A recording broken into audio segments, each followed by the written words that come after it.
And ನಿಮ್ಮ ತಾತನವರು ತೀರ್ಕೊಂಡ ನಂತರ ಅಂದ್ರೆ ಅಲ್ಲಿವರೆಗೂ ಹೆಣ್ಣು ಮಕ್ಕಳಂತೂ ಈ ಫೀಲ್ಡಿಗೆ ಬರೋದೇ ಬೇಡ ಅಂತ ಇತ್ತು ನಿಮ್ಮ ತಾತನವರಿಗೆ. ಅಜ್ಜಿದು ಅದೇ ಸ್ಟ್ಯಾಂಡ್ ಇತ್ತಾ? ನಮ್ಮ ಅಜ್ಜಿನೂ ಒಂಥರ ಅವ್ರ ತಾಯಿ ಥರ ಸ್ವಲ್ಪ ಲಿಬರಲ್ ಆಗಿದ್ರು, ಬೋಲ್ಡ್ ಆಗಿದ್ರು. ಆಮೇಲೆ ನಮ್ಮ ಮನೇಲಿ ಯಾವತ್ತಿಗೂ ಹೀಗೆ ಲೈಕ್ ಆಸ್ ವಿ ಸೆಡ್ ನಾವು ಯಾವುದು ಪ್ಲ್ಯಾಂಡ್ ಆಗಿ ಮಾಡೇ ಇಲ್ಲ, ಬಂದು ಹಂಗೆ ತೊಗೊಂಡಿದ್ದೀವಿ. ಸೊ ಅಜ್ಜಿ ಏನು ಹಾಗಿರ್ತಿರ್ಲಿಲ್ಲ. ಬಟ್ ಅಜ್ಜಿಗೆ ಏನಂದರೆ ಇದೆ, ಅವ್ರ ಹೆಸರನ್ನ ಉಳಿಸಿ, ಸೊ ಬೇಡ, ಅವರ ತುಂಬ ಒಂದು ಒಳ್ಳೆ ಹೆಸರು ಮಾಡಿ ಹೋಗಿದ್ದಾರೆ, ಸೊ ಬೇಡ ಅನ್ನೋ ಥರ ಇತ್ತು. ಬಟ್ ಯಾವಾಗ ಅವರಿಬ್ಬರು ಹೆಣ್ಣು ಮಕ್ಕಳು ಆಲ್ಮೋಸ್ಟ್ ಅವರ ತಂದೆ ಹಾಗೆ ಹರಿಕತೆ ಮಾಡೋದಾಗ್ಲಿ, ಅವರಿಗಿಂತ ಈಗ ಹೇಳ್ಬೇಕು ಅಂದ್ರೆ ಅಯ್ಯೋ ನಿಮ್ಮ ತಂದೆ ನೋಡಿದ ಹಾಗೆ ಆಗುತ್ತೆ ಅಂತ ಇಬ್ರು. ಅದ್ರಲ್ಲೂ ನಿಮ್ ತಾಯಿ ಅಂತೂ ಅವ್ರ ಜೆರಾಕ್ಸ್ ರೆಪ್ಲಿಕಾ ಅಂತ ಅನ್ಸತ್ತೆ. ಇಬ್ರು ಆಫ್ಕೋರ್ಸ್ ಶೋಭಾ ನಾಯ್ಡು ಅವರು, ಶೀಲಾ ನಾಯ್ಡು ಅವರು ಇಬ್ರು ಅದ್ಭುತವಾದ ಹರಿಕತೆಗಳನ್ನ ಮಾಡ್ತಾ ಬಂದಿದ್ದಾರೆ. ನಾನೊಂದಷ್ಟನ್ನ ನೋಡಿದೀನಿ ಸಹ. ಆದ್ರೆ ನಿಮ್ಮ ತಾಯಿ ಅಂತೂ ಹೇಳೋದೇ ಬೇಡ.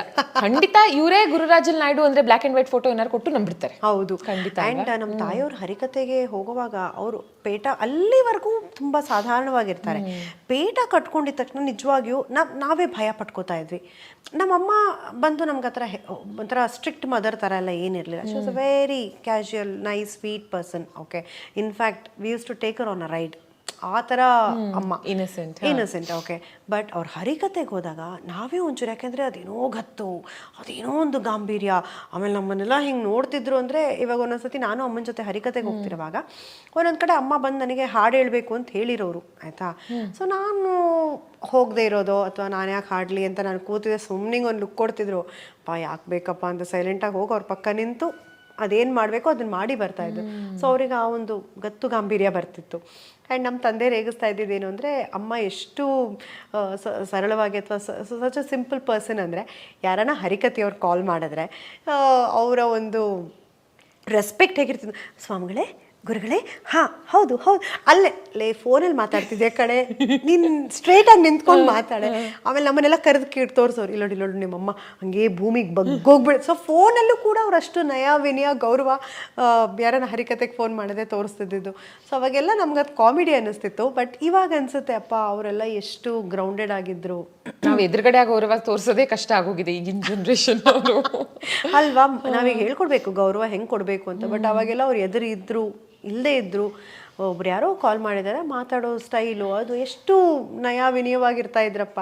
ಅದು ನಮಗೂ ಒಂಚೂರು ಬಂದಿದೆ. ಬಟ್ ಅದಿವಾಗ ಜನಗಳಿಗೆ ಸ್ವಲ್ಪ ಆರ್ಟಿಫಿಷಿಯಲ್ ಅಥವಾ ಶಿಸ್ ಪ್ರಿಟೆಂಡಿಂಗ್ ಅಂತ ಅನಿಸ್ಬೋದು. ಬಟ್ ನಮ್ಗೆ ಏನಕ್ಕೆ ನಾವು ಆಗಿದ್ದೀವಿ ಅಂದರೆ, ನಾವು ಆ ಥರ ನೋಡಿ ಬಂದಿರೋದ್ರಿಂದ ನಮಗೂ ಸ್ವಲ್ಪ ಅದು ಬಂದ್ಬಿಡುತ್ತೆ ಏನೋ ನೋಡಿದಾಗ ಒಂಚೂರು. ಸೊ ಡೆಫಿನೆಟ್ಲಿ ನಮ್ಮ ಮನೇಲೂ ಹೇಳ್ತಾರೆ, ನೀನು ತುಂಬ ನಾಟಕ ಮಾಡ್ತೀಯ ಅನ್ಸುತ್ತೆ ಅಂತನೂ. ಅದೊಂಥರ ಇನ್ಬಿಲ್ಟ್ ಆಗಿ ಬಂದ್ಬಿಟ್ಟಿರುತ್ತೆ, ಏನೂ ಮಾಡೋಕ್ಕಾಗಲ್ಲ. I agree 100%. ಹೌದು, ನಾವು ಯಾರನ್ನ ನೋಡಿ ಇನ್ಫ್ಲೂಯೆನ್ಸ್ ಆಗಿರ್ತೀವಿ ಅನ್ನೋದು ಸಿಕ್ಕಾಪಟ್ಟೆ ಮ್ಯಾಟ್ರ್ ಆಗುತ್ತೆ. ಜೊತೆಗೆ ನಿಮ್ಮ ತಾತನವರ 1 ವರ್ಷದ ಕಾರ್ಯ ಅದನ್ನ ಮುಗಿಸಿದ ತಕ್ಷಣ ಆಫ್ಕೋರ್ಸ್ ಡ್ಯೂ ಕ್ರೆಡಿಟ್ಸ್ ಟು ನಿಮ್ಮ ತಂದೆ. ಯಾಕಂದ್ರೆ ಅವರು ನಿಮ್ಮ ತಾಯಿಗೆ ಪ್ರೋತ್ಸಾಹ ಕೊಡ್ತಾರೆ, ಕಚ್ಚೆ ಕಟ್ಟು, ಪೇಟ ಧರಿಸು, ನೀನ್ ಹರಿಕತೆ ಮಾಡು ಅಂತ. ಅಲ್ಲಿವರೆಗೂ ಅದರ ಗಂಧ ಗಾಳಿನೇ ಇಲ್ಲದೆ ಇದ್ದವರು ನಿಮ್ಮ ತಾತನವರು ತೀರ್ಕೊಂಡಂತ 1 ವರ್ಷಕ್ಕೆ ಗಿರಿಜಾ ಕಲ್ಯಾಣ ಹರಿಕಥೆಯನ್ನ ಮಾಡ್ತಾರೆ. ಆ ಪ್ರಸಂಗ ನೆನಪಿದ್ಯಾ? ಅಂದ್ರೆ ಮೊದಲ ಬಾರಿ ಒಂದು ಹರಿಕತೆ ಮಾಡ್ತಾ ಇದ್ದಾರೆ, ಭಯ ಇತ್ತಂತ. ಅಂಡ್ ಹೇಗಿತ್ತು? ಹೌದು, ಅವ್ರಿಗೆ ತುಂಬಾ ನಾನಿನ್ನೂ ಅವಾಗ ಹುಟ್ಟಿರ್ಲಿಲ್ಲ.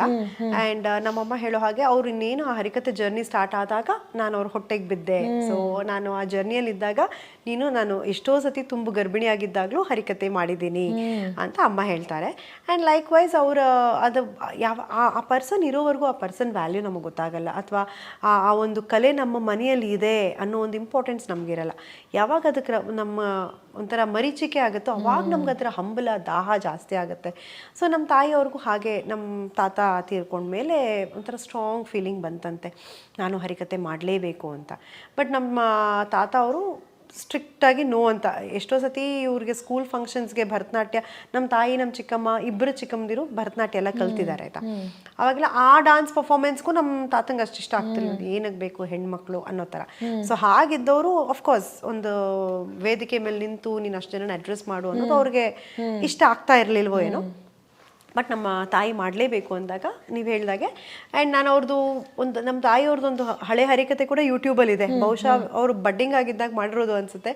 ಎಷ್ಟು ವ್ಯತ್ಯಾಸ ಇದೆ ಅಂದರೆ ನಮ್ಮಮ್ಮ ಸುಮ್ಮನೆ ಹೇಳ್ಕೊಂಡು ಹೋಗ್ಬಿಟ್ಟಿದ್ದಾರೆ ಹರಿಕತೆ ಬಡ ಅಂತ ಸುಮ್ಮನೆ. ಅಂದರೆ ಅಷ್ಟೊಂದು ಏರುಪೇರು ಅವೆಲ್ಲ ಇಲ್ಲ, ಇವಾಗಿರೋಷ್ಟು ವಾಯ್ಸ್ ಮಾಡ್ಯುಲೇಷನ್ ಎಲ್ಲ ಇಲ್ಲದೆ ಸುಮ್ಮನೆ. ಅವಾಗ ನಾನು ಅನ್ಕೊಳ್ಳೋದು ಮೋಸ್ಟ್ಲಿ ಇದು ಅಮ್ಮ ಬಿಗಿನಿಂಗಲ್ಲಿ ಹೇಳಿರೋದು, ಪಾಪ ಏನೂ ಗೊತ್ತಿಲ್ಲ, ಸುಮ್ಮನೆ ಅದನ್ನು ಕ್ಯಾಸೆಟ್ ಮಾಡಿದ್ದಾರೆ ನೋಡಿ.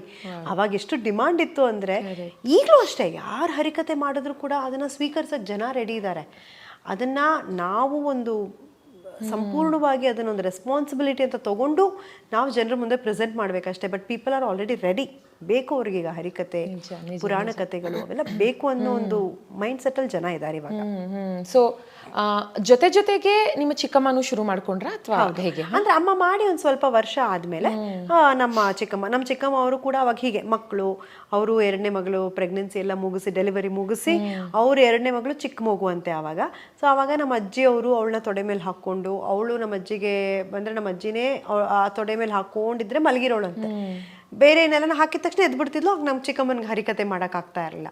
ಸೊ ಇಲ್ಲಿ ನಮ್ಮ ತಂದೆಯವರು ನಮ್ಮ ತಾಯಿಗೆ ಹೇಗೆ ಒಂದು ಬೆನ್ನೆಲುಬಾಗಿದ್ರು, ಅಲ್ಲಿ ನಮ್ಮ ಅಜ್ಜಿಯವರು ನಮ್ಮ ಚಿಕ್ಕಮ್ಮನಿಗೆ ಜೊತೆಯಲ್ಲಿ ಹೋಗೋದು, ಹರಿಕತೆ ಮಾಡೋದು, ಮತ್ತು ಒಂದು ಸ್ವಲ್ಪ ಅವರೊಂದು ಸ್ಟ್ಯಾಂಡ್ ತಗೊಳ್ಳೋವರೆಗೂ ನಮ್ಮ ಅಜ್ಜಿ ಜೊತೆಯಲ್ಲಿದ್ದು ಇಬ್ಬರು ಹೆಣ್ಮಕ್ಳು ಹಾಗೆ ಕಲ್ತಿದ್ದು ಅಂತ ಹೇಳ್ತಾರೆ.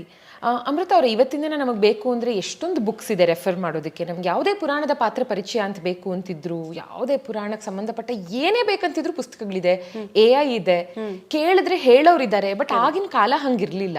ಆ ಕಾಲದಲ್ಲೇ ಇಷ್ಟೊಂದು ಕಥೆಗಳನ್ನ, ಯಾಕಂದ್ರೆ ಕಥೆ ಒಂದೇ, ಒಂದು ಸನ್ನಿವೇಶವನ್ನ ಹರಿಕಥೆ ಮಾಡಬೇಕು. ಅಂದ್ರೆ ಉದಾಹರಣೆಗೆ ನಿನ್ನೆ ಶ್ರೀಕೃಷ್ಣ ಸಂಧಾನ ಕೇಳ್ತಾ ಇದ್ದೆ. ಅದು ಶ್ರೀಕೃಷ್ಣ ಸಂಧಾನ ಒಂದು ಸನ್ನಿವೇಶ, ನಾವ್ ಅದನ್ನ 5 ನಿಮಿಷದಲ್ಲೂ ಹೇಳ್ಬಹುದು, 1.5 ಗಂಟೆನೂ ಹೇಳ್ಬಹುದು. ಈ 5 ನಿಮಿಷದಲ್ಲಿರೋ ಆ ಸಾರಾಂಶವನ್ನ 1.5 ಗಂಟೆ ಆಸಕ್ತದಾಯಕವಾಗಿ ಹೇಗೆ ಹೇಳ್ಬಹುದು ಹರಿಕಥೆಯ ಮೂಲಕ, ಅದನ್ನ ಇವ್ರು ಬರ್ಕೋತಿದ್ರು, ಹರಿಕಥೆ ಕೀರ್ತನಾಕಾರರು, ಕರೆಕ್ಟ್ ಅಲ್ವಾ? ಆಗಿನ ಕಾಲದಲ್ಲಿ ಕಥೆಗಳನ್ನ ಹೇಗೆ ಹೆಕ್ಕಿ ತೆಗಿತಾ ಇದ್ರು ಅಂತ ಯಾವತ್ತಾದ್ರೂ ಕೇಳಿದ್ದೀರಾ ನೀವು? ನಮ್ಮ ತಾತನವ್ರ ಬಗ್ಗೆ ನನಗೆ ಅಷ್ಟು ಐಡಿಯಾ ಇಲ್ಲ. ಯಾಕೆಂದ್ರೆ ನಮ್ಮ ತಾತನವ್ರು ಅವ್ರ ತಂದೆಯಿಂದ ಕಲ್ತಿದ್ದು ಅಂತ ಹೇಳ್ತಾರೆ. ಅವರ ಭುಜದ ಮೇಲೆ ಕೂತು ಹರಿಕತೆಗೆ ಹೋಗ್ಬಿಡ್ತಾರೆ. ಅಷ್ಟು ಚಿಕ್ಕ ಹುಡುಗ ಇದ್ರಂತೆ ನಮ್ಮ ತಾತ ಹೋಗುವಾಗ. ಸೊ ಅವರಿಂದ ಇನ್ಹೆರಿಟ್ ಮಾಡ್ಕೊಂಡಿದ್ದಾರೆ ಅನ್ನೋದು ಗೊತ್ತು. ಪ್ಲಸ್ ನಮ್ಮ ತಾತನವರು ಕೂಡ ಅಂದ್ರೆ ತುಂಬ ಚೆನ್ನಾಗಿ ಬರಿತಾ ಇದ್ರು. ಎಷ್ಟು ಹಾಡುಗಳನ್ನ, ಮತ್ತೆ ಈ ಉಪಕಥೆಗಳೆಲ್ಲ ಸಾಕಷ್ಟು ಅವರು ರಿಯಲ್ ಲೈಫಲ್ಲಿ ನಡೆದಿರೋದನ್ನ ಅವರೊಂದು ಉಪಕಥೆಯಾಗಿ ಇದು ಮಾಡಿ ಅದನ್ನ ಜನಕ್ಕೆ ನರೇಟ್ ಮಾಡ್ತಿದ್ರು. ಆದರೆ ಈ ಮೂಲ ಕಥೆಗಳನ್ನ ಬಹುಶಃ ಅವರು ಕೂಡ ಪುಸ್ತಕಗಳು ಅದು ಇದು ಓದಿನೇ. ಆ್ಯಂಡ್ ನಮ್ಮ ತಾತ ಅವರ ತಂದೆ, ಬಹುಶಃ ಅವ್ರ ತಂದೆಯವರು ಹರಿಕತೆ ಅದು ಪರಂಪರೆ ಪೀಳಿಗೆಯಿಂದ ಬಂದಿರೋದ್ರಿಂದ maybe they have just inherited it from their ancestors ಅಂತ ಅನ್ಸುತ್ತೆ. ಅದನ್ನ ಅವ್ರು ಬರ್ದಿರೋದೇನಾದ್ರೂ ಇವತ್ತಿಗೂ ನಮ್ಮ ಅಜ್ಜಿ ಹತ್ರ ಇದೆ, ನಮ್ಮ ಅಜ್ಜಿ ಹತ್ರ ಇದೆ. ಅವರು ನಮ್ಮ ಅಜ್ಜಿಗೆ ಬರ್ದಿರೋಂತಹ ಒಂದಷ್ಟು, ನಮ್ಮ ಅಜ್ಜಿಗಾಗಿ ನಮ್ಮ ತಾಯಿಯವ್ರಿಗೆ ಒಂದು ಹಾಡು ಬರ್ದಿದ್ರಂತೆ. ಆ್ಯಕ್ಚುಲಿ ಮರ್ತೋಗಿದ್ದೀನಿ ಹಾಡು ಯಾವುದು ಅನ್ನುವಂಥದ್ದು. ಮತ್ತು ನಮ್ಮ ಅಜ್ಜಿಯವರಿಗೂ ಸುಮಾರಷ್ಟು ಪತ್ರಗಳು ಬರೆಯೋದು ಅಥವಾ ಪುಸ್ತಕಗಳನ್ನು ಗಿಫ್ಟಾಗಿ ಕೊಟ್ಟಾಗ ಆ ಫಸ್ಟ್ ಪೇಜಲ್ಲಿ ಒಂದಷ್ಟು ವಿಚಾರಗಳನ್ನು ಬರೆಯೋದು. ಆ್ಯಂಡ್ ನಾವು ಬರೀ ಈ ಥರ ನಮ್ಮ ತಾತನವ್ರದ್ದು ಕೇಳ್ತಿದ್ವಿ. ಈಗ ರೀಸೆಂಟಾಗಿ ನಮ್ಮ ಅಜ್ಜಿಯವ್ರ ಕಾಲವಾದ್ಮೇಲೆ ಅವ್ರದ್ದು ಒಂದು ಪುಸ್ತಕ ಸಿಕ್ತಪ್ಪ ನಮಗೆ. ನಮ್ಮ ಅಜ್ಜಿಯವರು ಎಷ್ಟು ಚೆನ್ನಾಗಿ ಬರೀತಾರೆ, ಅವ್ರು ಬರೆಯೋ ಅವ್ರು ಯೂಸ್ ಮಾಡಿರೋ ಆ ಪದಗಳು, ಅವ್ರು ಬರ್ದಿರೋ ಆ ಸ್ಟೈಲ್. ಆಮೇಲೆ ಅಯ್ಯೋ ನಮ್ಮ ಅಜ್ಜಿಗೆ ಇಷ್ಟೆಲ್ಲ ಟ್ಯಾಲೆಂಟ್ ಇತ್ತ, ಅವ್ರು ಎಷ್ಟು ಸಿಂಪಲ್ ಆಗಿ ಅವ್ರನ್ನ ತೋರಿಸ್ಕೋತಾ ಇದ್ರಪ್ಪ ಅಂತ. ಸೊ ಹಾಗೆ ನಮ್ಮ ತಾತನವ್ರಿಗೂ ಬರೆಯೋ ಒಂದು ಅಭ್ಯಾಸ ಇತ್ತಂತೆ.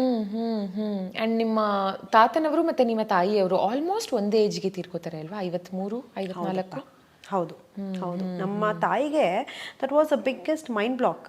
ಅಂದ್ರೆ ನಮ್ಮ ತಂದೆಯವರು ಈ ವಯಸ್ಸು ಅದನ್ನ ತುಂಬಾ ಹೇಳೋರು ಕೂಡ. ಅವರು ನಮ್ಮ ತಂದೆನೂ ಇದೇ ವಯಸ್ಸಿಗೆ ಹೊರಟೋದ್ರು, ನಮ್ಮ ತಂದೆನೂ ಇದೇ ವಯಸ್ಸಿಗೆ ಹೊರಟೋದ್ರು ಅಂತ ಹೇಳ್ತಾ ಇರೋರು. ಬಟ್ ಈಗ ನೀವು ಹೇಳದ್ಮೇಲೆ ಒಂಚೂರು ಹೌದು, ಅದೇ ಏಜಿಗೆ ಪ್ಲಸ್ ನಮ್ಮ ತಾತನವ್ರಿಗೂ ಸ್ವಲ್ಪ ಡಯಾಬಿಟೀಸ್ ಇತ್ತಂತೆ. ಅಮ್ಮನಿಗೂ ಕೂಡ ಡಯಾಬಿಟೀಸ್ ಇದ್ದಿದ್ರಿಂದ ಅವರ ಹೆಲ್ತ್ ಸ್ವಲ್ಪ ಡಿಟೋರಿಯೇಟ್ ಆಗಿ ಅವ್ರ ಹೆಲ್ತ್ ಇಶ್ಯೂಸ್ ಬಂದು ಅಮ್ಮ ಕೂಡ ತೀರ್ಕೊಳ್ಳುವಂಥ ಒಂದು ಪರಿಸ್ಥಿತಿ ಬಂತು. ಓಕೆ. ಇವಾಗ ನಾನು ಮತ್ತೆ ನೀವಿಬ್ರು ಕೂಡ we are in R mid-30s. ಹೌದು. ಸಾಧನೆಯ ಹಾದಿ ಅಂತ ತಗೊಂಡ್ರೆ 1% ಇಲ್ಲದೆ ಮುಂದೆ ತುಂಬಾ ಆಸೆ ಆಕಾಂಕ್ಷೆಗಳನ್ನ ಹೊತ್ತಿದೀವಿ. ಪ್ರತಿ ವರ್ಷ ನವೆಂಬರ್ ತಿಂಗಳಲ್ಲಿ ರಾಜ್ಯೋತ್ಸವ ಪ್ರಶಸ್ತಿ ಅನೌನ್ಸ್ ಆದಾಗ ನಾವು ಅದನ್ನ ನೋಡಿದಾಗ ಯಾರ್ಯಾರು ಕೊಟ್ಟಿದ್ದಾರೆ ಅಂತ ಸಾಮಾನ್ಯವಾಗಿ 50, 60, 70 ಸಾಕಷ್ಟು ಸಾಧನೆ ಮಾಡೋದಕ್ಕೆ ಒಂದಷ್ಟು ವರ್ಷಗಳು ತಗೊಳುತ್ತಲ್ಲ. ಆದ್ರೆ ನಿಮ್ಮ ತಾಯಿಯವರಿಗೆ ರಾಜ್ಯೋತ್ಸವ ಪ್ರಶಸ್ತಿ ಬಂದಾಗ she was in Har 30s. 2004 ಅಲ್ಲಿ ಬರುತ್ತೆ. 20 ವರ್ಷಗಳ ಮುಂಚೆ ಕರ್ನಾಟಕ ಸರ್ಕಾರ, ಆಗಿನ ಸನ್ಮಾನ್ಯ ಮುಖ್ಯಮಂತ್ರಿಗಳು ಧರಮ್ ಸಿಂಗ್ ಅನ್ಸುತ್ತಲ್ವಾ, ರಾಜ್ಯೋತ್ಸವ ಪ್ರಶಸ್ತಿಯನ್ನ ಕೊಡ್ತಾರೆ. Do you remember? Remember that very well. ನಮ್ಮ ತಂದೆಯವ್ರ ಜೊತೆ ನಾನು ಹೋಗಿದ್ದೆ ಅಂಡ್ ಐ ಈವನ್ ರಿಮೆಂಬರ್ ನಾನು ಯಾವ ಡ್ರೆಸ್ ಹಾಕೊಂಡಿದ್ದೆ ಅನ್ನೋದು ನಂಗೆ ಚೆನ್ನಾಗಿ ನೆನಪಿದೆ. ಸೊ ಅಮ್ಮನ ಜೊತೆ ಕೂಡ ಹೋಗಿದ್ದೆ ಅಂಡ್ ನಮ್ಮ ತಾಯಿಗೆ ತುಂಬಾ ನಮ್ಮ ತಂದೆಯವರೇ ಸ್ವಲ್ಪ ಗೈಡ್ ಮಾಡ್ತಾ ಇದ್ದಿದ್ದು. ಮೇ ಬಿ ನಮ್ಮಮ್ಮ ವಾಸ್ ಬೆಟರ್ ದೆನ್ ದಟ್. ಆದ್ರೂ ಕೂಡ ನಮ್ಮ ತಂದೆ ಒಂದು ಮಾತು ಹೇಳಿದ್ರೆ ನಮ್ಮಮ್ಮಗೆ ಓ ಹೌದಾ, ಓ ಮೇ ಬಿ ಅವ್ರು ಹೇಳ್ತಿರೋದೇ ನಿಜ. ಅವ್ರು ಹಾಕೊಳ್ಳೋ ಒಂದು ಉಡುಪಿಂದ ಹಿಡಿದು ಅವರು ಏನ್ ಮಾತಾಡಬೇಕು ಪ್ರತಿಯೊಂದನ್ನು ಪ್ರಿಪೇರ್ ಮಾಡ್ತಾ ಇದ್ರು ನಮ್ಮ ತಂದೆ. ಅವ್ರು ನಿಂಗೆ ಮೈ ಕೊಟ್ರೆ ಈ ಥರ ಮಾತಾಡು, ಈ ಥರ ವಿಷಯ ಹೇಳು, ನೀನು ಇವಾಗ ಈ ಥರ ಸೀರೆ ತಗೋ, ಅದಕ್ಕೆ ಹಂಗೆ ಕಾಣು. ನಮ್ಮಪ್ಪ ತುಂಬ ಎಲ್ಲವನ್ನು ತುಂಬ ಎಂಜಾಯ್ ಮಾಡಿ ಮಾಡ್ತಾ ಇದ್ದಂಥ ಒಂದು ಪರ್ಸನ್.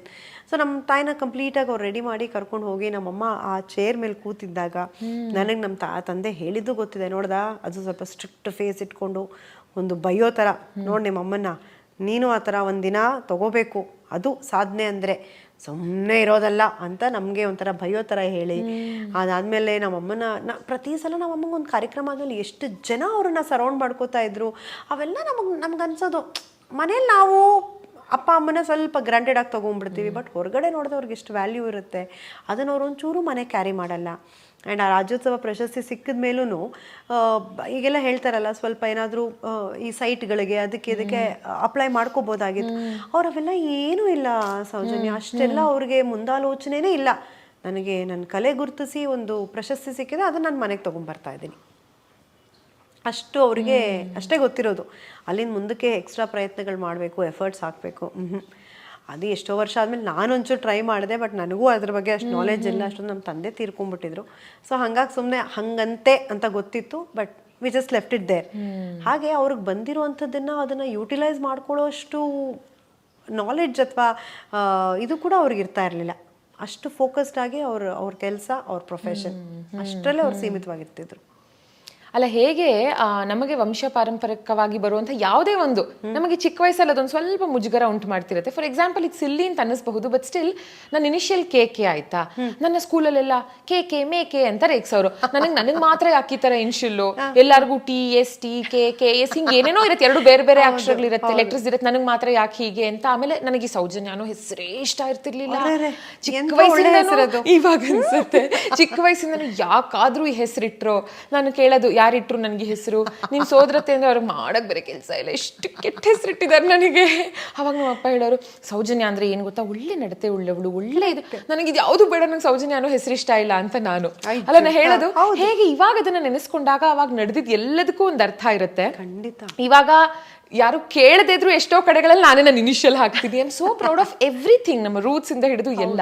ಯಾಕೆ ಇದನ್ನ ಹೇಳಿದೆ ಅಂದ್ರೆ, ನಿಮಗೂ ಸಹ ಸ್ಕೂಲ್ ಡೇಸ್ ಅಲ್ಲಿ ನಿಮ್ಗೆ ಹರಿಕತೆ ಪರ್ಫಾರ್ಮ್ ಮಾಡ್ಬೇಕು ಅಂದ್ರೆ ಒಂಥರ ಯಾಕಾದ್ರೂ ಕೇಳ್ತಾರೋ ಈ ಆರ್ಟ್ ಫಾರ್ಮ್ ಹೆಂಗೆ ಅಂದ್ರೆ, ಸ್ವಲ್ಪ ಚಿಕ್ಕವಳಿದ್ದಾಗ ಏನು ಅನ್ನಿಸ್ತಿರ್ಲಿಲ್ಲ. ಚಿಕ್ಕವಳಿದ್ದಾಗ ಏನಾಗ್ತಿತ್ತು ಅಂದ್ರೆ, ಇಷ್ಟು ಚಿಕ್ಕ ಮಗು ಹರಿಕತೆ ಮಾಡುತ್ತಂತೆ, ಅಂಡ್ ಆ ಚಿಕ್ಕ ಮಗು ಬಾಯಲ್ಲಿ ಇಷ್ಟೆಲ್ಲ ವೇದಾಂತಗಳು ಕೇಳೋದಕ್ಕೆ ಸ್ವಲ್ಪ ಖುಷಿ ಆಗ್ತಿತ್ತು ಎಲ್ಲ. ಅಂಡ್ ಒಂದ್ಸತಿ ನಂಗೆ ಚೆನ್ನಾಗಿ ನೆನಪಿದೆ, ಒಬ್ಬರು ಟೀಚರು ನನ್ನ ಕರೆದಿದ್ದಾರೆ, go get Amrita and come ಅಂತ. ಸೊ ನಾನು ಜನರಲಿ ಆ ಥರ ಕರೆಸ್ತಾ ಇದ್ದಿದ್ದೇನಕ್ಕೆ ಅಂದರೆ, ನನ್ನ ಹರಿಕತೆ ಮಾಡ್ಸೋಕ್ಕೆ. ಸ್ಟಾಫ್ ರೂಮ್ಗೆ ಅಮೃತನ ಕರ್ಕೊಂಬ ಅಥವಾ ಬೇರೆ ಕ್ಲಾಸ್ಗೆ ಅಮೃತನ ಕರ್ಕೊಂಬ ಅಂದರೆ ಮಾಡು ಹರಿಕತೆ ಅಂತ ಹೇಳೋದು. ಒಂದ್ಸತಿ ನಾನು ಯಾವುದೋ ಪ್ರಾಜೆಕ್ಟ್ ಏನೋ ಮಾಡಿಲ್ಲ ಅಥವಾ ನಂದು ಯಾವುದೋ ಬುಕ್ಸ್ ಅವರು ಅದಕ್ಕೆ ಹೇಳಿ ಕಳಿಸಿದ್ದಾರೆ. ನಾನು ಅವತ್ತು ಲಕ್ಕಿಲಿ ರಜಾ ಹಾಕಿದ್ದೀನಿ. ನೆಕ್ಸ್ಟ್ ಡೇ ಬಾಯಿ ಮುಚ್ಕೊಂಡು ಕ್ಲಾಸಲ್ಲಿ ಇರಬೇಕೋ ಬೇಡವೋ, yesterday ma'am was calling you Amrita ಅಂದರೆ ನನಗೆ ಹರಿಕತೆ ಮಾಡ್ಸೋಕ್ಕೆ ಅಂತ. Oh is it ma'am, it seems the other ma'am was calling, so I will go ಅಂತ ಆ ಮ್ಯಾಮ್ನ ಹುಡ್ಕೊಂಡು ಹೋಗ್ಬಿಟ್ಟಿದ್ದೀನಿ. ಅವರು ಕಿವಿ ಹಿಂಡಿ ತಲೆ ಮೇಲೆ ಅಂದ್ಕೊಟ್ಟು, ವೇರ್ ಇಸ್ ಯುವರ್ ಪ್ರಾಜೆಕ್ಟ್ ಅಂತ. ಅಯ್ಯೋ ಇದಕ್ಕೆ ಕರೆದ್ರು, ಹಿಂಗೆ ಬರ್ತಾರೆ. ಆ ಥರ ಸ್ಕೂಲ್ ಡೇಸಲ್ಲಿ ಅದನ್ನು ಎಂಜಾಯ್ ಮಾಡ್ತಾ ಇದ್ದರು. ಬಟ್ ಅದೇ ನಾವು ಕಾಲೇಜಿಗೆ ಬಂದಾಗ ನೀವು ಹೇಳ್ದಂಗೆ ಡೆಫಿನೆಟ್ ಆಗಿ ಆ ಒಂದು ಮುಜುಗರ. ನಮ್ಮ HOD ಒಬ್ಬರಿದ್ರು, ಅವರು ಈ ಥರ ಒಂದಿನ ಹರಿಕತೆ ಮಾಡಮ್ಮ ನೀನು ಅಂತ. ನನಗೆ ಇಲ್ಲ ಅನ್ನಂಗೂ ಇಲ್ಲ, ಯಾಕೆಂದರೆ ಇಟ್ ಇಸ್ ನಮ್ಮ ಮನೆಯ ಒಂದು ಹೆರಿಟೇಜ್ ಅದು. ನಾನೇ ಅದನ್ನಿಲ್ಲ ಅಂದ್ಬಿಟ್ರೆ ಇನ್ಯಾರು ಅದನ್ನು ಕೇಳ್ತಾರೆ? ನಂಗೆ ಆ ಥರ ಅದನ್ನು ತಿರಸ್ಕಾರ ಮಾಡೋದಕ್ಕೂ ನಂಗೆ ಇಷ್ಟ ಇಲ್ಲ, ಅದಕ್ಕೆ ಹರಿಕತೆಗೆ ಅವಮಾನ ಆಗೋ ರೀತಿ ನಡ್ಕೊಳ್ಳೋಕ್ಕೂ ಇಷ್ಟ ಇಲ್ಲ. But at the same time ನನಗೆ ಎಲ್ಲರ ಮುಂದೆ ನಾನು ಹರಿಕತೆ ದಾಸರು ಅಂತ ಹೇಳ್ಕೊಳ್ಳೋಕ್ಕೂ ನನಗೆ ಇಷ್ಟ ಇರಲಿಲ್ಲ when I was in college. Okay, and ಅವಾಗ ಒಂದಷ್ಟು ಗೊತ್ತಲ್ಲ, ಕಾಲೇಜ್ ಅವಾಗಷ್ಟೇ PUC, ಸ್ವಲ್ಪ ನಮಗೂ ಕಾಲೇಜ್ ಡೇಸ್ ಕಾಲಿಟ್ಟಿರ್ತೀವಿ ಆ್ಯಂಡ್ ಫ್ರೆಂಡ್ಸ್ ಇರ್ತಾರೆ, ಮತ್ತು ಒಂದಷ್ಟು ಜನ ಅಡ್ಮೈರರ್ಸ್ ಇರ್ತಾರೆ. ಸೊ ಅವ್ರ ಮುಂದೆಲ್ಲ ನಾವು ಬೇರೆ ಥರ ಪೋರ್ಟ್ರೇ ಮಾಡ್ಕೊಂಡ್ಬಿಟ್ಟಿರ್ತೀವಲ್ವಾ. ಸೊ ಹರಿಕತೆ ಅವರು HOD ಆರ್ಗನೈಸ್ ಮಾಡಿಬಿಟ್ಟು ನಾನು ಯಾರಿಗೂ ಹೇಳಿಲ್ಲ, ಐ ಡಿಂಟ್ ಟೆಲ್ ಎನಿಬಡಿ. ಹೋಗಿ ಸೈಲೆಂಟಾಗಿ ವಾದ್ಯ ಹಾರ್ಮೋನಿಯಂ ಎಲ್ಲ ಕರೆಸಿ 4 ಜನ ಕೂತಿದ್ರು. Thank god, I think that was the first time ಯಾರು ಆಡಿಯನ್ಸ್ ಬೇಡಪ್ಪ ಅನ್ನೋ ಥರ. ನಾನು ಧಿಮಿಕಿಟ ಅಂತ ಶುರು ಮಾಡ್ತಿದ್ದಾಗೆ ಎಲ್ಲರೂ ಬರ್ತಾ ಇದ್ದಾರೆ. ಅದರಲ್ಲಿ ನಮ್ಮ ಕ್ಲಾಸ್ ಕಲೀಗ್ಸು, ಹುಡುಗರು, ನಮ್ಮ ಸೀನಿಯರ್ಸು ಎಲ್ಲ ದೇವ್ರೇ ಇವರೆಲ್ಲ ಯಾಕಪ್ಪ ಬಂದರು. ಅವರೆಲ್ಲ ನಿಂತ್ಕೊಂಡು ಎಲ್ಲ ಒಬ್ಬರು ತೋಳ ಮೇಲೆ ಒಬ್ಬರು ಕೈ ಹಾಕ್ಕೊಂಡು ಏನು ನಗ್ತಾ ಇದ್ದಾರೆ. ಅದು ನನಗೆ ಗೊತ್ತಾಗ್ತಾ ಇದೆ ಯಾವಾಗಪ್ಪ ಈ ಹರಿಕತೆ ಮುಗಿಯುತ್ತೆ.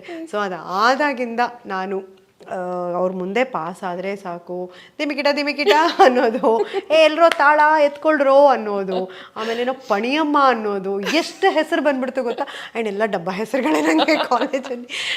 ಅವಾಗ ಒಂಚೂರು ಬೇಜಾರ ಆ ಟೈಮಲ್ಲಿ ಇನ್ಸಲ್ಟ್. ಆ್ಯಂಡ್ ಆ ಟೈಮಲ್ಲಿ ಇನ್ನೊಂದೇನಂದರೆ, ನಾನು ಹರಿಕತೆಗೆ ನಮ್ಮ ಅಮ್ಮನ ಜೊತೆ ಹೋಗಬೇಕು ನಂಗೆ ಇಷ್ಟ ಇಲ್ಲ. ಇಟ್ಸ್ ವೆರಿ ಬೋರಿಂಗ್ ನನಗೆ ಆ ಟೈಮಲ್ಲಿ. I want to stay back at home or I want to do something else. And ಅಪ್ಪ ಅಮ್ಮ ಕಡೆ ಹೋಗಿದ ತಕ್ಷಣ ಫೋನ್ ಇರ್ತಿತ್ತಲ್ಲ. ಸೊ ನಾನು ಆ ಟೈಮ್ನ ಯೂಟಿಲೈಸ್ ಮಾಡ್ಕೋಬೇಕು. ನಮ್ಮ ಮನೇಲಿ ಬಿಡ್ತಾ ಇರಲಿಲ್ಲ, ಹರಿಕತೆಗೆ ಹೋಗಲೇಬೇಕು. ಅದರಲ್ಲಿ ಬೇರೆ ನಮ್ಮಮ್ಮ ಏನು ಮಾಡೋರು, ಸ್ಟೇಜ್ ಮಧ್ಯೆ ನನಗೊಂದು ಚೇರ್ ಬೇರೆ ಹಾಕ್ಸ್ಬಿಡ್ತಿದ್ರು. ಅದು ಇನ್ನೂ ನನಗೊಂಥರ it use to be so awkward feeling ನನಗೆ. ಆ್ಯಂಡ್ ಎಲ್ಲರೂ ಬೇರೆ ನನ್ನೇ ನೋಡ್ತಿದ್ದು. ನಾನು ಅವಾಗೆಲ್ಲ ಹಿಂಗೆ ಚಿಕ್ಕ ಹುಡುಗಿ ಇದ್ದಾಗ ಏನೂ ಗೊತ್ತಾಗ್ತಿರ್ಲಿಲ್ಲ ಆಯಿತಾ. ಆವಾಗ ಎಷ್ಟು ಬಟ್ ಅಲ್ಲೆಲ್ಲ ಹಿಂಗೇ ಇರಬೇಕು ಆಯಿತಾ. ಆಮೇಲೆ ಅಮ್ಮ ಹೇಳಿದ ಸ್ಟ್ರಿಕ್ಟಾಗಿ ಒಂದು ಲುಕ್ ಕೊಡೋರು, ಅವಾಗೆಲ್ಲ ಹೆದರ್ಕೊಂಡು ಹೋಗಿ ಲೈಕ್ ವಾಟ್ ಈಸ್ ಹ್ಯಾಪನಿಂಗ್, ನನಗೆ ಈ ಥರ ಎಲ್ಲ ಮಾಡೋಂಗಿಲ್ಲ ಅಂತ. ಆಮೇಲೆ ನಮ್ಮ ಅಮ್ಮಂಗೆ ಬರಲ್ಲ ಅಂದರೆ ನಮ್ಮ ಅಪ್ಪಂಗೆ ಹೋಗಿ ಹೇಳ್ಬಿಡ್ತಿದ್ರು. ನಮ್ಮಪ್ಪ ಸ್ಟ್ರಿಕ್ಟಾಗಿ ಬಂದು, ಯಾಕೆ ಬೇಕಾ ಒದೆಗಳು, ಒಳ್ಳೆ ದಾರಿಗೆ ನಡೆಯೋಕ್ಕೆ ಇಷ್ಟ ಇಲ್ವಾ ನಿಮ್ಗಳಿಗೆ, ಇಲ್ಲಿದ್ದು ಪೋಲಿ ಹಂಗೆ ಆಡ್ಬೇಕಾ ನೀನು, ಎದ್ದೋಗು ಅಂತ ಬೈದಾಗ ವಿಧಿ ಇಲ್ಲ ಎದ್ದೋಗ್ತಾ ಇದ್ದಿದ್ದು. ಆ್ಯಂಡ್ ಹೋದರೂ ನಾನು ಅಲ್ಲೂ ಒಂದು ಅಡ್ವಾಂಟೇಜ್ ಇಟ್ಕೊಂಡೇ ಹೋಗ್ತಾ ಇದ್ದೆ. ಈ ತಟ್ಟೆ ಕಾಸು ಅಂತ ಏನು ಹೇಳ್ತಿದ್ರು, ನಮ್ಮಮ್ಮ ಅದಕ್ಕೂ ಹಿಂಗೆ ಲುಕ್ ಕೊಡೋರು ನನಗೆ, ಹೋಗು ತಟ್ಟೆ ಕಾಸು ತೊಗೊಂಡು ಹೋಗು. ಸೊ ಅವ್ರಿಗೇನಂದರೆ ಚಿಕ್ಕ ಮಗು ಇದಿನ್ನು ಅಂತ. ಬಟ್ ಅವ್ರಿಗೇನು ಗೊತ್ತು, ನಾನು ಚಿಕ್ಕ ಮಗುನ ನಾನು ಆಗ್ಲೊಂದು ದೊಡ್ಡ ಹುಡುಗಿ ಥರ ಫೀಲ್ ಮಾಡ್ಕೋತಿದ್ದೀನಿ ಅಂತ. ಸೊ ಹೋದರೂ ಕೂಡ ದೊಡ್ಡ ನೋಟೆಲ್ಲ ಏನು ತಟ್ಟೆ ಕಾಸಿಗೆ ಬೀಳ್ತಿತ್ತೋ ಅದೆಲ್ಲ ಸೈಲೆಂಟಾಗಿ ನಾನು ಪಾಕೆಟ್ಗೆ ಹೋಗ್ಬಿಡ್ತಾ ಚಿಕ್ಕ ನೋಟ್ಸ್ ಮಾತಾಡ್ತಾ ನಮ್ಮ ಅಮ್ಮಂಗೆ ಕುಗ್ತಿದೆ, ತಗೋ ನಿಂಗಿದೆ ತಾನೇ ಬೇಕಾಗಿದ್ದು ಟೇಕ್ ಇಟ್ ಅಂತ. ಸೊ ಅಷ್ಟೊತ್ತಿಗೆ ಆಗಲೇ ನನಗೆ ಐ ವಾಸ್ ಸ್ವಲ್ಪ ನಮ್ಮ ಅಪ್ಪ ಅಮ್ಮನ ಯಾವುದಕ್ಕೂ ಕೇಳ್ತಾ ಇಲ್ಲ. ಬಿಕಾಸ್ ತಟ್ಟೆ ಕಾಸು ದುಡ್ಡು ಇರ್ತಿತ್ತಲ್ಲ, ಅದನ್ನೇ ಆಗಲೇ ಹೇಳಿ. ತಟ್ಟೆ ಕಾಸು ಅನ್ನೋದು ನಮಗೆ ಎಷ್ಟು ಒಂದು ದೊಡ್ಡ ವಿಷಯ ಆಗಿತ್ತು ಅಂದರೆ, ನನ್ನ ಕಾಲೇಜ್ ಡೇಸಲ್ಲಿ ಅದು ತುಂಬ ದೊಡ್ಡ ಪಾಕೆಟ್ ಮನಿ ನನಗೆ. ಹೈಯೆಸ್ಟ್ ಎಷ್ಟು ತಗೊಂಡಿದ್ದೀರಾ? ಅಯ್ಯೋ ಎಷ್ಟೊಂದು 500, 1000, 2000 ಎಲ್ಲ 500 ನೋಟ್ಸ್ ಎಲ್ಲ ಹಾಕ್ಬಿಡ್ತಿದ್ರು ಆಯ್ತಾ. ಸೊ ಅದೆಲ್ಲ ನೀಟಾಗಿ ನಾನೇ 500s ಎಲ್ಲ ನಾನೇ. ನಮ್ಮಮ್ಮಗೆ ಏನೋ 10 ರೂಪಾಯಿ 5 ರೂಪಾಯಿ ಕಾಯಿನ್ನು ಅದಷ್ಟೇ ನಮ್ಮಮ್ಮಗೆ ಗೊತ್ತಾಗ್ತಿತ್ತು. ಯಾಕೆಂದರೆ ಏನು ಯಾರೂ ನೋಟೇ ಹಾಕಲ್ವಾ, ಒಂದು ನೋಟ್ ತಟ್ಟೆಲಿಲ್ಲ ಅಂದರೆ ಏನರ್ಥ. ಬಟ್ ಆ ಆಸೆಗಾದರೂ ಬರಲಿ ಅಂತ. ಬಟ್ ಇವತ್ತಿಗೂ ನನಗೆ ಹೆಲ್ಪ್ ಮಾಡಿದ್ದು ಅಂದರೆ ನಾನು ಅಲ್ಲಿ ಕೇಳಿರೋ ಹರಿಕತೆನೇ. ಈಗ ನಾನು ಕಲಿತೀನಿ ಅಂದರೆ ವಿಚಾರಗಳು ತುಂಬ ಕಡಿಮೆ ಇದೆ. ನಮ್ಮ ಚಿಕ್ಕಮ್ಮಂಗೆ ಇಲ್ಲ ಅದೊಂದು ಕತೆ ಇತ್ತಲ್ಲ, ಅದು ಯಾವುದು ಹೇಳು ಅಂತ ಕೇಳ್ತೀನಿ ಅಂದರೆ ದಟ್ ಇಸ್ ಬಿಕಾಸ್ ನಮ್ಮ ಅಮ್ಮಂದು ನಂಗೆ ಕಿವಿಗೆ ಬಿದ್ದು ಅದು ನನ್ನಲ್ಲಿ ಒಂಥರ ಬೇರೂರ್ಬಿಟ್ಟಿದೆ. ಸೊ ಹಾಗಾಗಿ ಆವಾಗ ಅನಿಸುತ್ತೆ, ತಾಯಿ ತಂದೆ ಮಾಡೋವಾಗ ಒಂದು ಟೀನೇಜಲ್ಲಿ ನಮಗದು ಚೆಂದ ಕಾಣಲ್ಲ. But over a period of time ನಿಮ್ಗೆ ಆ ಮೆಚ್ಯೂರಿಟಿ ಅಂತ ಬಂದಾಗ ತಾಯಿ ತಂದೆ ನಮಗೆ ಏನು ಬುನಾದಿಯನ್ನು ಹಾಕ್ಕೊಟ್ಟಿದ್ದಾರೋ ಅದೊಂದೇ ನಮಗೆ ಗಟ್ಟಿ. ಇನ್ಯಾರು ಯಾವ ಥರ ನಮಗೆ ಫೇವರ್ ಮಾಡಿದಾರೋ ಅದು ಯಾವುದು ನಮ್ಗೆ ಹೆಲ್ಪೇ ಆಗಲ್ಲ. End of the day it is your parents, it's only your parents. ನಿಮಗಾಗಿ ಶ್ರಮ ಪಡೋರು ಒದ್ದಾಡೋರು ನಿಮ್ಮ ಪೇರೆಂಟ್ಸ್ ಒಬ್ಬರೇ. ಅವ್ರು ಏನೇ ಮಾಡಿದ್ರು ಅದು ನಮ್ಮ ಒಳಿತಿಗಾಗೆ ಆಗಿರುತ್ತೆ ಹೊರತು ಅವ್ರು ಯಾವುದನ್ನು ನಮ್ಮ ಮಕ್ಕಳಿಗೆ ಬೇರೆ ಥರದಲ್ಲಿ ಅನ್ನೋ ಥರ ಯಾವ ಪೇರೆಂಟ್ಸು ಮಾಡಲ್ಲ. ಸೊ ಈಗಿರೋ ಟೀನೇಜರ್ಸ್ಗೆ ಅದು ಅರ್ಥ ಆಗಲ್ಲ. ಬಟ್ ಪ್ಲೀಸ್ ಅದನ್ನು ಒಂದು ಅಸೆಟ್ಟಾಗಿ ನೀವು ಕಾಪಾಡ್ಕೋಬೇಕು. ಯಾಕಂದರೆ ಕಳ್ಕೊಂಡ್ಮೇಲೆ ಮತ್ತದು ನಮಗೆ ಸಿಗಲ್ಲ. ಮತ್ತು ಬೇಕು ಅಂದರೂ ನಮಗೆ ಬೇರೆ ವಿಧಿನೂ ಇರಲ್ಲ. ಅಮ್ಮ ಯಾವಾಗ ಫೋನ್ ಮಾಡಿದ್ರು ಮದುವೆ ಎಲ್ಲ ಆದಮೇಲೆ ರಿಕ್ವೆಸ್ಟ್, ಅಮ್ಮು ಪ್ಲೀಸ್ ಅಮ್ಮು ಹರಿಕತೆ ಕಲ್ತ್ಕೊಳ್ಳೋ, ನಾನು ಹೇಳ್ಕೊಡ್ತೀನಿ ಕಣೋ, ಅಮ್ಮು ತುಂಬ ಚೆನ್ನಾಗಿ ಪೇ ಮಾಡ್ತಿದ್ದಾರೆ, ನನಗೆ ಬರೋ ಹರಿಕತೆ ಎಲ್ಲ ನಿಂಗೆ ಕೊಡು. ಬಿಕಾಸ್ ಅವ್ರು ತುಂಬ ಕಾಯಿಲೆ ಆಗಿತ್ತು. ಅವ್ರು ಅವಾಗ ನಿಂತು ಅವ್ರಿಗೆ ಆ ಹರಿಕತೆ ನಶಿಸಿ ಹೋಗೋದು ಅವ್ರ ಕಣ್ಣಲ್ಲಿ ನೋಡೋಕ್ಕಾಗ್ತಿಲ್ಲ. Please Ammu please. ನಾನು ಅವಾಗ ಹೆಂಗೆ ರಿಯಾಕ್ಟ್ ಮಾಡಿದ್ದೀನಿ, ಹೋಗಮ್ಮ, ನಾನು ಅವಾಗ ಆ್ಯಕ್ಟ್ ಮಾಡ್ತಾ ಇದ್ದೆ. ಸೊ ಐ ವಾಸ್ ಲೈಕ್ ನನ್ನ ಕೈಲಾಗಲ್ಲ, ಆಯಿತು ನೋಡೋಣ ಬಿಡು, ಯೋಚನೆ ಮಾಡೋಣ ಬಿಡು. ಈ ಥರ ಎಷ್ಟು ಬೇಜವಾಬ್ದಾರಿಯಾಗಿ ನಾನು ಉತ್ತರ ಕೊಟ್ಟಿದ್ದೀನಿ ಅಂದರೆ ಅದು ಈಗ ಪ್ರತಿಯೊಂದು ನನಗೊಂದು ಚಾವಟಿ ಇಟ್ ಥರ I can feel it. I am like ತಲೆ ತಗ್ಗಿಸ್ಬೇಕು ಅನಿಸುತ್ತೆ. ನಮ್ಮಮ್ಮ ಅಂತ ಗ್ರಂಥಾಲಯ ಇದ್ದಾಗ ಕಲೀಲಿಲ್ಲ. ಈಗ literally have to sit and beg everybody. ಏನಾದರೂ ಇದ್ದರೆ ನಿಮಗೆ ಗೊತ್ತಾ ವಿಚಾರ, ಅದೊಂದು ಇತ್ತಲ್ಲ ಆ ವಿಷಯ ನಿಮಗೆ ಗೊತ್ತಾ, 9ನೇ ಮಗ್ಗಿ ಅಂತ ಇತ್ತಲ್ಲ ಅದು ನಿಮಗೆ ಗೊತ್ತಾ ಅಂತ ನಾವೀಗ ಎಲ್ಲರೂ ಕೇಳೋ ಪರಿಸ್ಥಿತಿಗೆ ನಮ್ಮನ್ನು ನಾವೇ ತಂದು ನಿಲ್ಲಿಸ್ಕೊಂಡ್ವಿ. ಸೊ ಇದರಂಥ ಒಂದು ದುರಂತ ಅಥವಾ ದುರಾದೃಷ್ಟ ಇನ್ನೊಂದಿಲ್ಲ. ಅಲ್ಲ, ಟೋಟಲಿ ಅಗ್ರಿ. ಯಾಕಂದ್ರೆ ನಿಮ್ಮ ತಾಯಿನೂ ಅಪಾರವಾದಂಥ ಸಾಧನೆ ಮಾಡಿದವರು. ಯಾಕಂದ್ರೆ ಒಂದು ಹೆಣ್ಣಾಗಿ ಯಾಕೆ ಮಾತು ಹೇಳ್ತಿದ್ದೀನಿ ಅಂದ್ರೆ, ಅಲ್ಲಿವರೆಗೂ ಅದ್ರ ಗಂಧ ಗಾಳಿ ಇಲ್ಲದೆ ಅವ್ರ ತಂದೆ ತೀರ್ಕೊಂಡ ಮೇಲೆ, ತೀರ್ಕೊಂಡು 1 ವರ್ಷಕ್ಕೆ, ಜೊತೆಗೆ ಅವಾಗೆಲ್ಲ ಹೆಣ್ಣು ಮಕ್ಕಳು ಅಂದ್ರೆ ನಾನು ಹೇಳೋದು ಇವತ್ತಿನ ತರ ಮಾಡ್ ಆಗಿ ಎಲ್ಲ ಇದ್ದವರೆಲ್ಲ. ಆ ಕಾಲದಲ್ಲಿ ಕಚ್ಚೆ ಕಟ್ಟಿ ಪೇಟ ಇಟ್ಕೊಳ್ಳೋದೇ ಅದೇ ಒಂದು ಅಡ್ವಾನ್ಸ್ಮೆಂಟು. ಅದ್ರ ಜೊತೆಗೆ ಇದೆಲ್ಲ ಒಂಥರ ಗಂಡಸರ ಕಲೆ ತರ ಸೀಮಿತವಾಗಿತ್ತು, if I am not wrong. ಅದನ್ನ ಒಬ್ಬ ಹೆಣ್ಣು ಮಾಡ್ತಾಳೆ ಅಂದ್ರೆ, ನೀವ್ ಹೇಳಿದ್ರಲ್ಲ ಕಾಲೇಜ್ ಡೇಸ್ ನ ಕತೆ, ಕೆಲವ್ರು ಆಡ್ಕೊಳಕಂತಾನೆ ಬಂದು ನೋಡ್ತಾರೆ, ಕೆಲವರು ಗಂಡು ಮಾಡುವಂತ ಕೆಲಸ ಹೆಂಗ್ ಮಾಡ್ತಾಳೆ ಅಂತ ನೋಡೋದಕ್ಕಂತಾನೆ ಬರ್ತಾರೆ. ಅಂಥವ್ರ ಮುಂದೆ ಆ ಒಂದು ಮೈ ಚಳಿಯನ್ನ ಬಿಟ್ಟು ಹರಿಕತೆ ಮಾಡೋದು ನಿಜವಾಗ್ಲೂ ಅಸಾಧ್ಯದ ಮಾತು. ಎಂತೆಂಥ ಚಾಲೆಂಜಸ್ ಬರುತ್ತೆ ಅಂದ್ರೆ ಸೌಜನ್ಯ, ಬಹಳ ವರ್ಷ ಆದ್ಮೇಲೆ ಅಂದ್ರೆ ರೀಸೆಂಟ್ ಆಗಿ ಅನ್ಕೊಳ್ಳಿ, ಅಂದ್ರೆ ನಮ್ಮಮ್ಮ ಬಿಗಿನರ್ ಆಗಿದ್ದಾಗಲ್ಲ, ನಾನೆಲ್ಲ ಕಾಲೇಜ್ಗೆ ಹೋಗ್ತಾ ಇರುವಂಥ ಸಮಯದಲ್ಲೇ ನಾನು ಕಂಡಂಗೆ ಒಂದಿನ ಹೀಗೆ ಹರಿಕತೆ ಮಾಡ್ಕೊಂಡು ಬರ್ತಿದ್ದೆ, ನಾನು ನಮ್ಮಮ್ಮ ಬರ್ತಾ ಇದ್ದೀವಿ. And I think I was driving, ಅವಾಗ ನಾನೇ ಡ್ರೈವ್ ಮಾಡ್ತಿದ್ದೆ. ಆ್ಯಂಡ್ ಒಬ್ರು ವಾದ್ಯದವ್ರನ್ನ ನಾವು ಡ್ರಾಪ್ ಮಾಡಬೇಕಾಗತ್ತೆ. ಆ್ಯಂಡ್ 12:30 1 ಗಂಟೆ ಆಗಿದೆ, ಯಾಕೆಂದರೆ ಹರಿಕತೆ ಮುಗಿತಾ ಇದ್ದಿದ್ದೆ ಅಷ್ಟೊತ್ತ. ಹರಿಕತೆ ಪ್ರಾರಂಭ ಆಗ್ತಿದ್ದಿದ್ದೆ 8 ಗಂಟೆ 7 ಗಂಟೆ, 3 ತಾಸು ಅಂದರೂ 11 ಗಂಟೆ. ಮತ್ತು ನಾವು ಅಲ್ಲಿಂದ ಎಷ್ಟು ಬಾರಿ ನಮ್ಮಮ್ಮ ಪಾಪ 12:30 1 ಗಂಟೆ ಹೀಗೆ ಹರಿಕತೆಯಿಂದ ಬರ್ತಾ ಇದ್ದಿದ್ದು. ಸೊ ಆವಾಗ ಒಬ್ರು ವಾದ್ಯದವ್ರನ್ನ ನಾವು ಡ್ರಾಪ್ ಮಾಡ್ತಾ ಇದ್ದೀವಿ. ಆ್ಯಂಡ್ ಅಲ್ಲಿ ಯಾರೋ ಒಬ್ಬ ಕುಡ್ಕ ಪಾಪ ವಾದ್ಯದವ್ರು ಇಳಿದು ಅವ್ರು ಹಂಗೆ ಹೋಗೋಕ್ಕೂ ನಾವು ಕಾರಿಂದು ಡಿಕ್ಕಿ ಮುಚ್ಚಿ ನಾನು ಇದರಲ್ಲಿ ಕುತ್ಕೊಳ್ಳೋಕ್ಕೆ, ಡ್ರೈವಿಂಗ್ ಸೀಟಲ್ಲಿ ಕುತ್ಕೊಳ್ಳೋಕೆ ಹೋಗ್ತಾ ಇದ್ದೀನಿ. ಅವ್ನು ಕುಡ್ಕ ಬಂದ, ನಾನು ಓಡೋಗಿ ಒಳಗಡೆ ಕುತ್ಕೊಂಡು ಲಾಕ್ ಮಾಡಿಕೊಂಡೆ. ಅವನು ಜೋರಾಗಿ ಕಾರ್ ಗ್ಲಾಸ್ನ ಬ್ಯಾಂಗ್ ಮಾಡ್ತಾ ಇದ್ದಾನೆ. ನಮ್ಮಮ್ಮ ಆಗ ಅವ್ನಿಗೆ ಏಯ್ ಯಾರೋ ಅದು ಅಂತ ದಬಾಯಿಸ್ತಾ ಇದ್ದಾರೆ, ಅಷ್ಟೇ ಮಾಡೋಕ್ಕಾಗೋದು. ಬಟ್ ಆ ಧೈರ್ಯ ಇದೆಯಲ್ಲ, ಹ್ಯಾಂಡಲ್ ಮಾಡ್ತೀನಿ ಅನ್ನೋ ಧೈರ್ಯ. ಸೊ ನಮ್ಮಮ್ಮನೂ ದಬಾಯಿಸಿದ್ರು, ನಾನು ಕಾರ್ ಸ್ಟಾರ್ಟ್ ಮಾಡಿದೆ, ನಾವು ಮುಂದಕ್ಕೆ ಹೋಗ್ಬಿಟ್ವಿ. ಓಕೆ, ಸೊ ಈ ಥರ ಒಂದು ಹೆಣ್ಣಿಗೆ ಎಷ್ಟು ಚಾಲೆಂಜಸ್ ಬರುತ್ತೆ. ಆ್ಯಂಡ್ ನಮಗೆಲ್ಲ ಅವಾಗ ಒಂದು ರೀತಿಲಿ ಬೇಡ ಹರಿಕತೆ ಅಂತ ಹೇಳೋರು ಏನಕ್ಕೆ ಹೇಳಿದ್ರು, ಮದುವೆ ಆದಮೇಲೆಲ್ಲ ಬೇಡಮ್ಮ ಹರಿಕತೆ ಅಂತ ಯಾಕೆ ಹೇಳ್ತಿದ್ರು ಅಂದರೆ, ಏನಕ್ಕೆ ಬೇಡ ಅಂತೀರಂದರೆ, ಏನಕ್ಕೆ ಅಂದರೆ ಆಡಿಯನ್ಸಲ್ಲಿ ಎಷ್ಟೋ ಜನ ಎಂತೆಂಥ ಮನೋಗತ ಇರೋವಂಥವ್ರು ಬರ್ತಾರೋ, ಕೂತ್ಕೊಂಡು ನಿಮ್ಮ ಮೇಲೆ ಇಲ್ಲದೆ ಇರೋ ಕಮೆಂಟ್ಸ್ಗಳನ್ನ ಪಾಸ್ ಮಾಡ್ತಾರೆ. Yes, all this happens. So audience ಪೈಕಿ ಕೂಡ ನಿಮಗೆ ಬೇರೆ ಬೇರೆ ವರ್ಗದ ಆಡಿಯನ್ಸನ್ನು ನೀವು ನೋಡ್ತೀರಾ. ಸೊ ನಮ್ಮ ಮನೇಲಿ ಹೇಳ್ತಿದ್ದು ಏನಂದರೆ ದಟ್ ಅದೊಂದು ತೃಣ ಅಷ್ಟೇ. ಬಟ್ ಅದಕ್ಕೆ ಮೀರಿ ನಿಮಗೆ ಸಿಗುವಂಥ ಪ್ರೀತಿ, ಗೌರವ, ಆ ಕಲೆಯನ್ನು ಆರಾಧಿಸುವಂಥವ್ರು ಒಂದು ಸಮುದ್ರದಷ್ಟಿದೆ. So concentrate on that. ಇದನ್ನೆಲ್ಲ ಬಿಟ್ಬಿಡಿ, ಇದೆಲ್ಲ ಸಹಜ. ಪ್ರತಿಯೊಂದು ಪ್ರೊಫೆಷನಲ್ಲೂ ಒಂದು ಏರುಪೇರು ಏನೋದು ಇದ್ದೇ ಇರುತ್ತೆ. ಇದು ಕನ್ಸಿಡ್ರೇಷನ್ ಮಾಡುವಂಥ ಒಂದು ಪಾಯಿಂಟೇ ಅಲ್ಲ. ಬಟ್ ಅದೇ ನಮ್ಮ ತಾಯಿ, ನಮ್ಮ ಚಿಕ್ಕಮ್ಮ ಅವರೆಲ್ಲ ಹರಿಕತೆ ಮಾಡಿ ಸ್ಟೇಜಿಂದ ಇಳಿದ ತಕ್ಷಣ ಎಷ್ಟು ಜನ ಓಡ್ಬಂದು ಅವ್ರ ಕಾಲಕ್ಕೆ ಬಿದ್ದುಬಿಡ್ತಿದ್ರು ಗೊತ್ತಾ.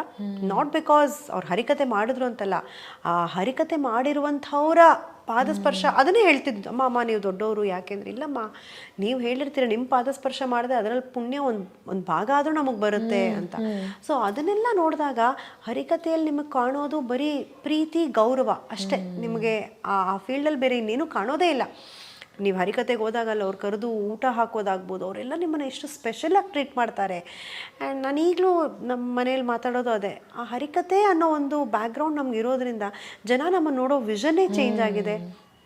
ಅದೊಂದು ನಮಗೆ ಒಂಥರ ಒಂದು ಸೇಫ್ ಝೋನಲ್ಲಿ ಯಾವಾಗಲೂ ನಮ್ಮನ್ನು ಇರಿಸಿರುತ್ತೆ. ಸೊ ಆ ಪ್ರೊಫೆಷನ್ಗೆ, ನಮ್ಮ ತಾತನಿಗೆ ನಾವು ಎಷ್ಟು ಚಿರಋಣಿಯಾಗಿರಬೇಕು ಅಂದರೆ, ಇಡೀ ಜನ್ಮ ನಾವು ಕೂಡ ನಮ್ಮ ಜೀವನನ ಕಲೆಗಾಗೆ ಮುಡುಪಾಗಿಟ್ಟರೂ ನಾವು ಅದರ ಋಣ ತೀರ್ಸೋಕ್ಕಾಗಲ್ಲ ಅನಿಸುತ್ತೆ. ಅಷ್ಟರ ಮಟ್ಟಿಗೆ ನಮ್ಮ ಜೀವನನ ಇನ್ನೊಂದು ಲೆವೆಲ್ಗೆ ತೊಗೊಂಡು ಹೋಗಿದೆ. ಬರೀ ಅವರೊಬ್ಬರೇ ಅಲ್ಲ, ನಮ್ಮ ತಾತ ಹರಿಕತೆ ಮಾಡಿದ್ದು ವಂಶದಲ್ಲಿ ಎಷ್ಟು ಜನರನ್ನು ಅದು ಕಾಪಾಡ್ತಾ ಇದೆ, ಪ್ರೊಟೆಕ್ಟ್ ಮಾಡ್ತಾ ಇದೆ, ಒಂದು ಅಸ್ತಿತ್ವ ಕೊಟ್ಟಿದೆ. ಸೊ ಅದನ್ನು ನಾವು ನಿಜವಾಗ್ಲೂ ವಿ ವರ್ಷಿಪ್ ಇಟ್.